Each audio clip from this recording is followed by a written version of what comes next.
Deep in the heart of Nova Scotia lies Wolfville, a community known for its beautiful landscapes and rich agricultural heritage. It is a place where tradition meets innovation. Here, in a community shaped by its connection to the land, we see both the promise of sustainability and the pressing issue of climate change. From the students who grow our food to the farmers initiating change at Acadia University, Wolfville embodies resilience and collaborations.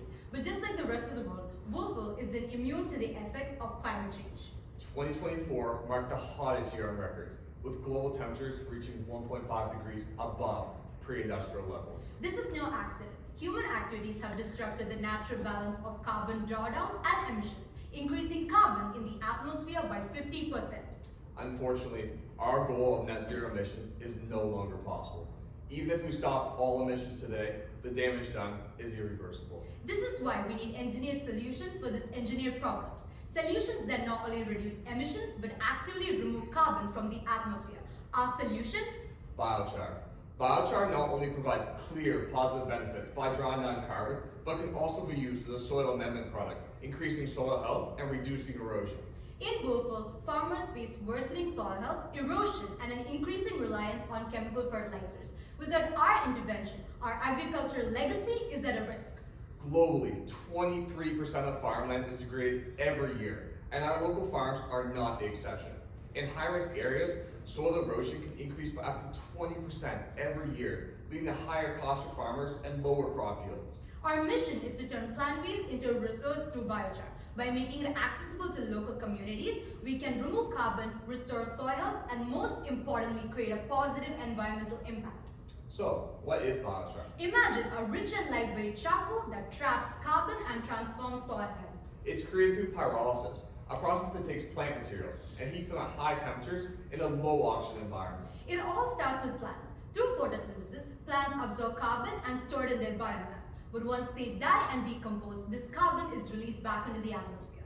Biochar interrupts the cycle. By taking the woody parts of plants and turning it to charcoal, we lock away that carbon for thousands of years. If biochar was scaled globally, it could remove up to 11.9 gigatons of carbon annually, which is equivalent to removing 2.5 billion cars from the road every year.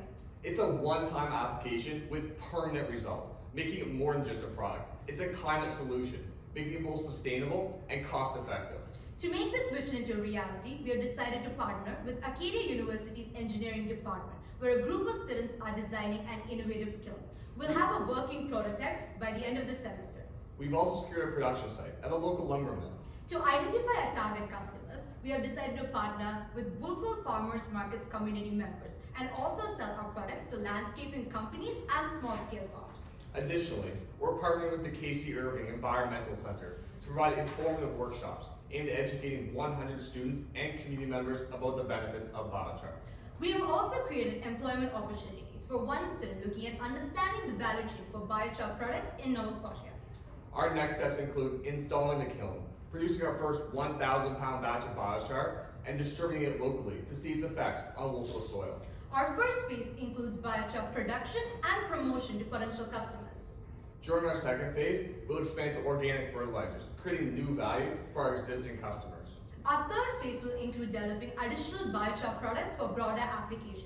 With this phased approach, we aim to position Wolfville as a global leader in biochar innovation and make a significant impact on our emissions. In the next 5-year period, we plan to upscale our market to meet the demand across Nova Scotia and also increase the number of kilns we have in operation. The benefits of biochar don't just stop at fighting climate change. It's a product that can be used to fight soil erosion and reduce resilience on harmful chemical fertilizers. Biochar demonstrates how a single solution can create lasting effects towards a sustainable future, as just 1 ton of biochar can lock away up to 3 tons of carbon. The climate crisis is the leading problem of our generation. And with biochar, we found a solution that's simple yet impactful. Join us in turning waste into a resource and Wolfville into a leader in climate innovation. We're turning challenges into opportunities for change. We are Enactus Acadia.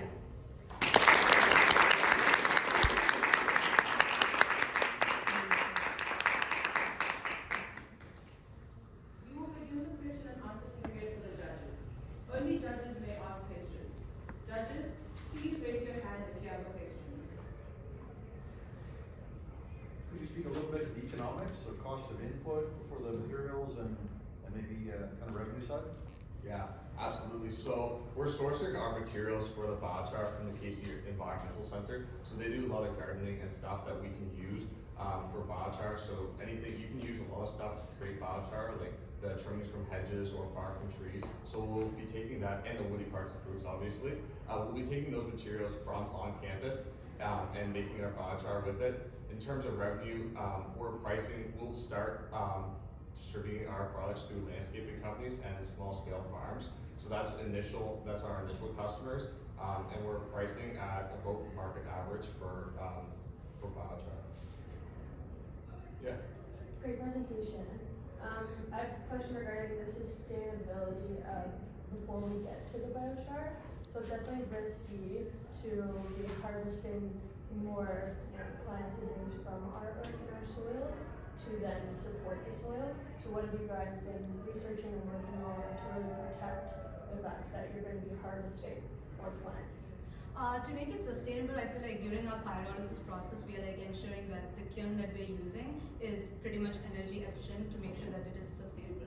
Yeah, and for the inputs side, we're not going to be harvesting anything. We're rather going to focus on taking things that can't be used for anything else and creating biochar. So Wolfville in the Valley is a farming town. So you can actually create biochar from farming byproducts like corn stalks and stuff like that. So we'll be more focusing on that side rather than creating more damage. Have you spoken to any of the First Nation communities near Wolfville? Yeah, we haven't yet, but those are partnerships we want to build. So as we expand to Nova Scotia, we want to put kilns in specific locations to target those areas that biochar can make a significant impact. So those are definitely areas that we want to target and we want to make partnerships. Great presentation. Everything's great. The only thing that I found is business. Like, what is your business model? What is your customer acquisition cost? Can you tell me a little bit about it? Like, can you divide it, or what are the things that is costing you? What's the market to go to market strategy for this? Okay, so first of all, so we originally start by we want to like go through business to consumer model, and then later on, and to get to know our customers very well, and then later on like expand to a business to business model. Yeah, so like I said, we're going to be starting with those landscaping companies. So they already have a network of customers. So we're going to leverage those networks, and we're going to provide new value for their business. So it's another service that they can offer that looks great for them, and we can leverage those networks. For the future, we definitely want to expand to B2B model. So lock stores like Canadian Tire and stuff like that. We want to have this for residential use as well. So, what is your current cost to acquire customers? Or this is just an idea, you're just planning to do that? Yeah, so our cost to acquire customers will be quite low. So like we said, we're going to partner with businesses to mitigate those costs. We're also going to be social media marketing. So that's mostly free for our accounts. So that's how we're going to initially attract customers. But we're going to use those partnerships to get biochar's publicity. Is there already a char product on the market? Yeah, so biochar already exists. In Western Canada, it's huge, but it's only used in industrial scales. So biochar is already a thing, but it's not economical for homeowners or small-scale farms to buy tons of biochar at a time and ship it across Canada. So what separates us apart is we're going for residential customers and small-scale farms on a smaller area, so that we don't have to buy tons and tons of Your biochar. time has expired. Judges, please join me in thanking the teams for their presentation and hard